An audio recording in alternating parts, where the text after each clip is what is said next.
एक social media पे एक तस्वीर आपकी वायरल हो रही थी जिसमें आप अस्पताल के अंदर थे और एडमिट थे।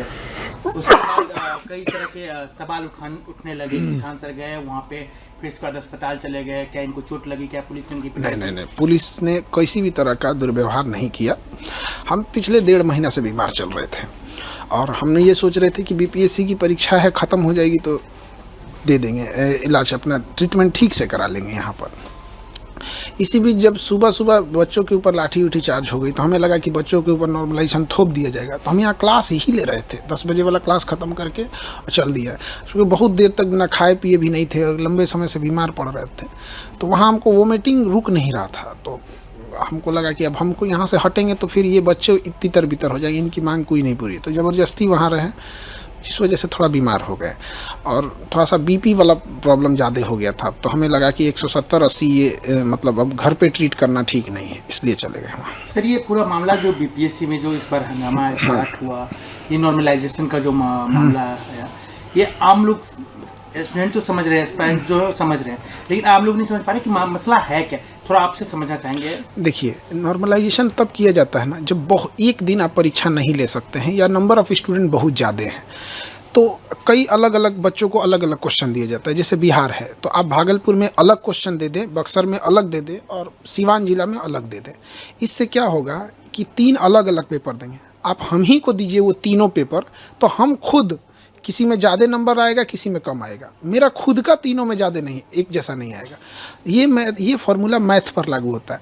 जैसे अगर किसी को कहा जाए 5 + 5 जोड़ो तो देगा 10, और उसे कहेंगे 20 + 10 जोड़ो तो भी बोलेगा 30, क्योंकि अगर उसे जोड़ आता है तो किसी भी तरह के जोड़ को जोड़ सकता है।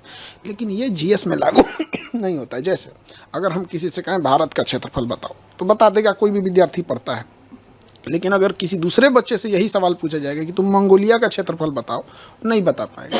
लेकिन कंप्यूटर कहेगा कि दोनों के क्वेश्चन का लेवल एक है, क्योंकि दोनों में क्षेत्रफल पूछा गया था। तो यही है नॉर्मलाइजेशन, आप मैथ में कर सकते हैं, यहाँ नहीं कर सकते हैं।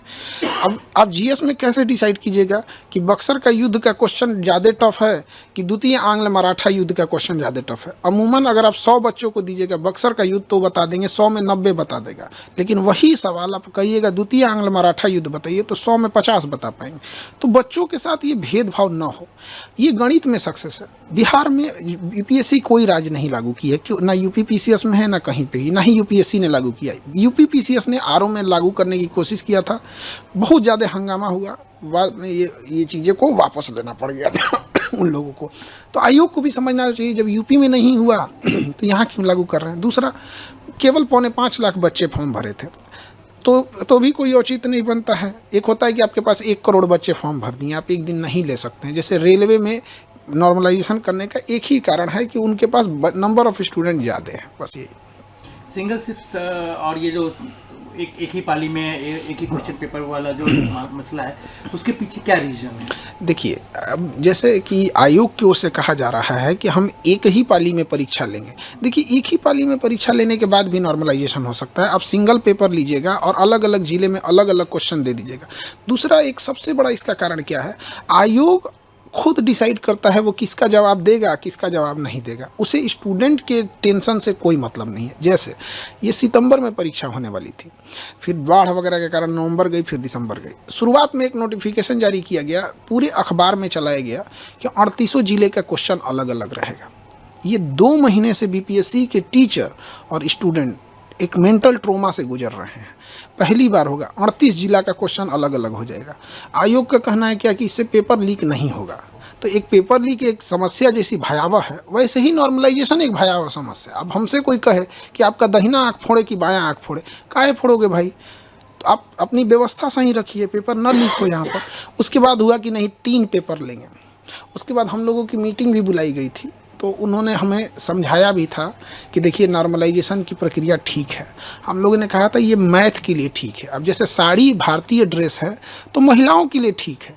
अब आप ये कहिएगा कि खान सर कह रहे हैं कि साड़ी एक भारतीय ड्रेस है तो क्या हम साड़ी पहन के हम घूमेंगे?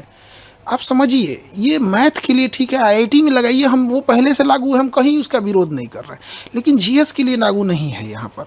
तो आयोग इसका खंडन नहीं किया और सबसे बड़ा आग में घी का काम किया। 4 दिसंबर को आयोग ने एक नोटिफिकेशन जारी किया हर एक डिस्ट्रिक्ट मजिस्ट्रेट को कि हम आपको 3 तरह का पेपर भेज रहे हैं। और यहीं से ये आग फैल गई कि आप 3 तरह का पेपर क्यों भेज रहे हैं। हम लोगों ने कहा कि आप एक नोटिफिकेशन जारी कर दीजिए कि इन 3 पेपर में से किसी एक का ही प्रयोग आप सभी जिला में करिएगा। तो आयोग ने कहा कि हम नहीं बोलेंगे। तो हम लोग को मजबूरी में जाना पड़ा और वापस वहाँ से लौटे इसी आधार पे कि आयोग ने शाम को 7 बजे 8 बजे के बीच में एक नोटिफिकेशन जारी किया कि हम एक ही यूज़ करेंगे। हमारी बात ख़त्म हो गई यहाँ पर। सीधी सी एक छोटा सा नोटिफिकेशन आप ऑफिशियली दे देते तो कभी बवाल नहीं होता। एक शिक्षक से पूछिए, हम लोग चाहते हैं पढ़ाना, शांति से पढ़ाना, 10 घंटा 12 घंटा पढ़ाने के बाद इतना हिम्मत और होश नहीं रहता है कि हम लोग जाके सड़क पे जाके लाठी खाएं। लेकिन सर ये कहना चाहते हैं क्या केवल बीपीएससी नॉर्मलाइजेशन वाला पैटर्न तो नहीं अपना रही है, इससे पहले भी अपनाया गया है कई एग्जाम में? जो भी एग्जाम में अपनाया गया है उसमें 2 ही कारण रहे हों। या तो उस एग्जाम में ज़्यादातर प्रश्न साइंस या मैथ के रहे होंगे जैसे आईआईटी हो गया, या फिर उस एग्ज़ाम में 1 करोड़ से ज़्यादा बच्चे बैठे होंगे जैसे रेलवे हो गया। तो जब बच्चे ज़्यादा बैठ जाते हैं तो वहाँ मजबूरी के कारण लेना पड़ता है, क्योंकि किसी राज्य की क्षमता नहीं है कि 1 करोड़ परीक्षा एक दिन में करा ले। और साइंस और मैथ में है कि वो नॉर्मलाइजेशन साइंस मैथ के लिए बना ही है। हमारे यहाँ ये दोनों चीज़ नहीं है। ना ही हमारे बीपीएससी में 1 करोड़ बच्चे हैं, 4.5 लाख बच्चे, 5.5, उसमें भी एग्ज़ाम कितना दिए हैं, 3.5 लाख। तो आयोग के पास एक अनुभव होना चाहिए कि जितने फॉर्म भरते हैं वो सारे एग्ज़ाम नहीं दे देते हैं। और दूसरा, हमारे यहाँ जीएस भी नहीं है। पेपर लीक की समस्या कितनी बड़ी समस्या मानते हैं? क्योंकि जब भी होता है बिहार में हल्ला होता है कि पेपर लीक हो गया, हर जगह से यूयू छापा मारना चालू करती है, कहीं पकड़ाते हैं कहीं पकड़ाते हैं, तो ये कितनी बड़ी समस्या है बिहार की? देखिए, ये इससे बड़ी समस्या विद्यार्थी जीवन के लिए कोई नहीं हो सकता है। इसमें सबसे ज़रूरी चीज़ क्या है कि जिस पे शक हो उस पे नार्को टेस्ट कराया जाए। क्योंकि कई बार ऐसा क्या होता है ना कि कोई व्यक्ति खुद नहीं इन्वॉल्व होता है, लेकिन जब उसको पता होता है कि यह व्यक्ति पेपर लीक करा रहा है तो वहाँ आँख बंद कर लेता है। तो ये भी एक तरह का अपराध ही है। तो नार्को टेस्ट कराएं मीडिया के सामने, और इसके लिए कैपिटल पनिशमेंट, फांसी की सज़ा रखी जाए, उससे नीचे कोई सज़ा नहीं। हम लोग कोई प्रवोक नहीं किए। आप गर्दनी बाग में जो बच्चे प्रोटेस्ट किए थे, आप पूछिए पुलिस से कि एक गमला भी तोड़ा है बच्चों ने, एक गमला भी तोड़ा होगा तो हम बच्चों की जिम्मेदारी ले लेते। उन्होंने कुछ नहीं किया यहाँ पे। तो हम लोग ने कोई भी प्रवोक नहीं किया था इस तरह का।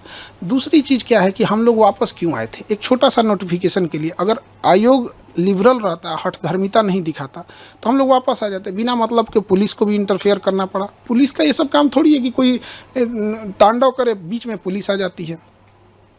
आप मानते हैं कि ठीक है, बच्चे हैं, उनका जब हक मारा जाएगा तो प्रोटेस्ट करेंगे, क्या और क्या करेंगे, ईटा पत्थर तो चलेंगे नहीं।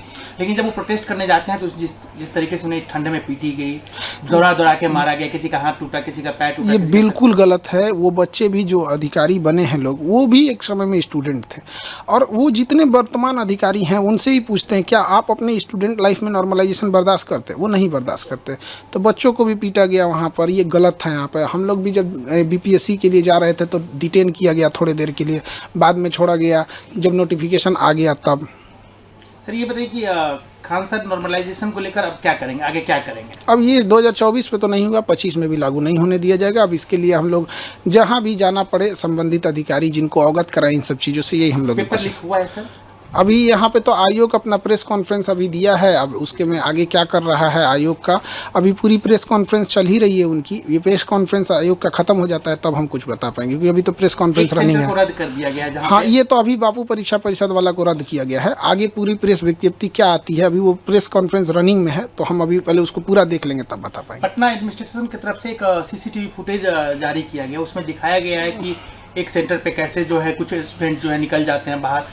पटना पुलिस का कहना है कि यही लोग हैं जो पूरा अराजकता फैलाए हैं, आतंक फैलाए हैं। वो सीसीटीवी फुटेज पूरी तरह से जारी कर दिया जाए। हम लोग का भी यही मांग है कि पब्लिक को भी अधिकार होता है डेमोक्रेसी में। वहाँ पे अगर कोई स्टूडेंट अगर इस टाइप का, देखिए परीक्षा परिषद में स्टूडेंट तो मेरे ख्याल से इस तरह का नहीं करेंगे, लेकिन अगर वो सीसीटीवी फुटेज है वो तो जो होगा वो जाँच का विषय है। वहाँ पर सीसीटीवी फुटेज पूरी पब्लिक को आ जाने दीजिए। अभी आयोग की मीटिंग, चूँकि प्रेस कॉन्फ्रेंस चल ही रहा है, ख़त्म हो जाएगा तो ही हम कुछ कह पाएंगे। सर लेकिन एक सवाल उठता है कि कुछ भी होता है बिहार में परीक्षा से रिलेटेड, छात्रों से रिलेटेड, तो खान सर का नाम आ जाता है। आखिर क्या रीजन है, खान सर का नाम घसीटा जाता है या ज़बरदस्ती आया जाता है? अब नाम के लिए क्या, हमारे पास सबसे ज़्यादा बच्चे हैं, हम कम फी में पढ़ाते हैं, तो ऑब्वियस बात है कि सबसे ज़्यादा चर्चा हो जाता है, यही कारण है यहाँ पर। एक चीज़ और सवाल सर कि आगे भी जितने आप पे आरोप लग रहे हैं, मतलब जो भी लगा रहे हैं, सोशल मीडिया के ज़माने में कोई भी उठता है किसी के बारे में कुछ भी लिख देता है, तो क्या आप छात्र के साथ रहेंगे? हम छात्र के लिए मेरा जीवन समर्पित है। रही बात सोशल मीडिया पे, तो हर छोटा इंसान बड़े इंसान पे आरोप लगाता है। ये सोशल मीडिया का एक फैशन, एक ट्रेंड बन चुका है। अब कोई उठ के कहेगा कि नरेंद्र मोदी का भाषण हम ही लिख के देते हैं, तो नरेंद्र मोदी तो उसको क्लियर करने आएंगे नहीं, वो तब तक चिल्लाते रहेगा कि हम इतने विद्वान हैं कि हम ही भाषण लिख के देते हैं। तो ये तो कोई बात नहीं ना होती है। अब आपकी तबीयत बिल्कुल स्वस्थ है? अब तो ठीक है, तबीयत ठीक है। एक चीज़ और सर की कहा गया कि आपको जब हिरासत में लिया गया तो क्या आपके साथ किसी तरह की ज्यादती हुई? क्योंकि आप इसके बाद अस्पताल चले गए तो लोगों को बहुत सारे सोशल मीडिया पे वीडियो वायरल हो गया कि आपके साथ मारपीट की गई है, आपकी तबीयत ठीक नहीं है, पुलिस के खिलाफ हमने देखा ट्रेंड बिहार पुलिस चलने लगी। नहीं, देखिए, ये जो भी अफवाह उड़ा रहे हैं गलत है। पुलिस ने मेरे साथ कोई ज़्यादती नहीं की।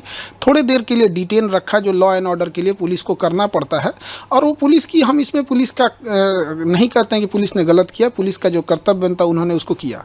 हम लोग वापस इसलिए आए क्योंकि जो हमसे पुलिस स्टेशन में बताया गया कि आपकी बात मान ली गई, नोटिफिकेशन आ गया है। हमने कन्फर्म करने की कोशिश की तो वहाँ नेटवर्क उतना नहीं था, तो लोगों ने बताया कि हाँ आ गया है।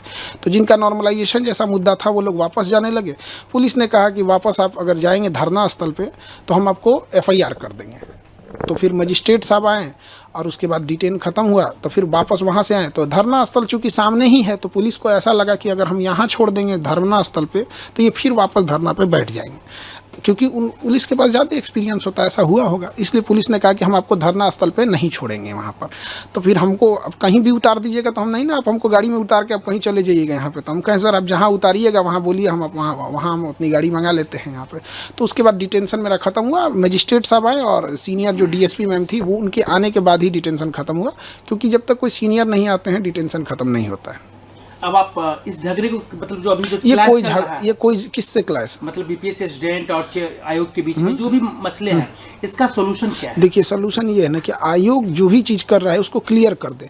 जैसे इससे पहले अतुल प्रसाद सर थे, वो मैसेज ट्वीट कर देते थे कि हम ये रिजल्ट पब्लिश करने जा रहे हैं, ये एग्ज़ाम लेने जा रहे हैं, ये करने जा रहे हैं, तो एक पब्लिश कर दे। जैसे आयोग से हमारी भी मांग है कि पीटी का रिजल्ट जो लेता है वो 15 दिन में पीटी का रिजल्ट दे दे, और रिजल्ट देने के 4 मंथ बाद वो मेंस का एग्ज़ाम ले ले। ये क्या बेवकूफ़ी है? आप 3 मंथ बाद रिजल्ट देंगे, उसमें अब बच्चे कन्फ्यूज रहेंगे कि मेरा प्रीलिम हुआ है कि नहीं हुआ है, और उसके बाद आप अचानक से आके आप कहिएगा कि 15 दिन बाद मेंस है। ये नहीं है। तो इसमें लगातार सुधार की ज़रूरत है, सुधार करेगा। एक अंतिम सवाल, खान सर पटना वाले तो सब जानते ही हैं, आपके ही कम्युनिटी के एक ओझा सर थे, वो चुनाव लड़ने जा रहे हैं, तो क्या मतलब आपको लग रहा है कि? देखिए, पढ़े लिखे लोगों को राजनीति में जाना चाहिए, और हम जितने पढ़े लिखे युवा हैं सबको जाना चाहिए। यहाँ जो जा सकता है पढ़े लिखे लोग में, तो उनका है अपना अच्छा काम करेंगे वहाँ जाके, और सबका अपना व्यक्तिगत डिसीजन होता है। और शिक्षित हैं तो शिक्षित व्यक्ति को हमेशा से कहा जाता है कि समाज में जाना चाहिए। राजनीति में भी ऐसे मत आप कहा जा रहा है कि आपके बारे में भी अलग, हमको चुनाव ना नहीं लड़ना है। अब हम क्लियर कर देते हैं। 24 में लोग दिमाग खा लिए थे क्योंकि लोकसभा का इलेक्शन था, हम मना करते रह गए, भैया हमको पढ़ाने से फुर्सत नहीं है, ये 25 का इलेक्शन जल्दी ख़त्म हो कि मेरा सरदर्द ख़त्म हो। जिसको लगता है, जैसे लगता है राजनीति बहुत बड़का चीज़, मतलब क्या बताए जाएंगे कि नहीं जाएंगे, हम लोग जवाब दे दे के थक जाते हैं। लोग पढ़ाने से फुर्सत नहीं है हमको। नहीं सर, खान सर, एक चीज़ तो आपके बारे में बार बार चर्चा आती है कि जितने भी प्रोटेस्ट होते हैं या कुछ भी होते हैं उसमें आपका नाम नहीं, मेरा नाम बस स्टूडेंट के लिए आता है। यहाँ डेली 5 प्रोटेस्ट होता है, आप मेरा नाम नहीं देखेंगे। स्टूडेंट युवाओं के, बड़े स्टूडेंट, अब चाहे बड़ा हो या छोटा हो, आप हमको किसी भी में नहीं देखे होंगे। अब जैसे किसानों की समस्या है, किसान अपनी मांग रख रहा है, वहाँ आप हमको देखे हैं? हम पढ़ा रहे हैं बच्चों को। हमारे यहाँ अगर कुछ होगा तो हम बच्चों की बात रखेंगे। यहाँ पे कौन रखेगा? एक बच्चे का यहाँ तबीयत खराब हो जाता है ना, उसको बढ़िया डॉक्टर का नाम नहीं पता रहता, पूछता है सर ये दिक्कत है, कौन डॉक्टर ठीक रहेंगे? क्या लगता है वो बच्चे यहाँ आके आयोग से लड़ पाएंगे? तो हम लोग को मजबूरी में आना पड़ता है। धन्यवाद। Subscribe to Midday India. Get direct notifications on all our videos by clicking on the bell icon.